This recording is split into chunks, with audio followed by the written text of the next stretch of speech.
Hello! I just wanted to come on to share a small thing that's really changed my life. And that is any time that I have received any constructive feedback or no or tension or conflict from anybody. Even if it's just like, hey, that felt really shitty, or I didn't like it when you did this, or, which typically, is kind of difficult to receive. I have noticed what's really helped me embrace that and create a little bit more distance between what's shared and my response. It's to notice my shame response. It's to notice when I go into this feeling of, oh, I did something wrong.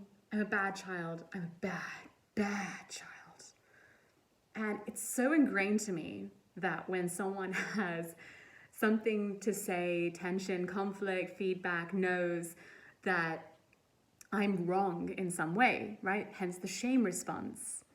And the shame response can translate into various different ways, right? It could translate into people pleasing and trying to fix and trying to apologize.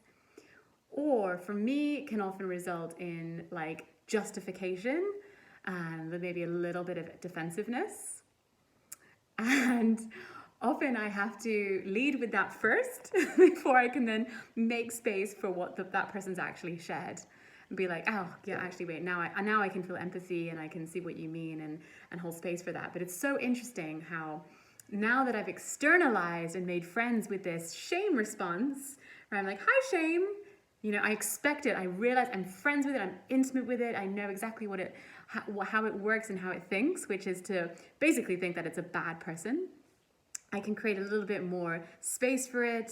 I can be more mindful of my shame response. I can name it. I can say, hey, I notice I'm having a bit of a shame response. Is it okay if I just share a little bit of that first, and then I will find it easier to connect with your boundary, or easier to connect with your feedback. And so my invitation to you is to consider what might your shame responses be, if you have one, right? When you notice that someone is giving you feedback, what is the tendency that arises in you when you receive that? Let me know. I'd be really curious.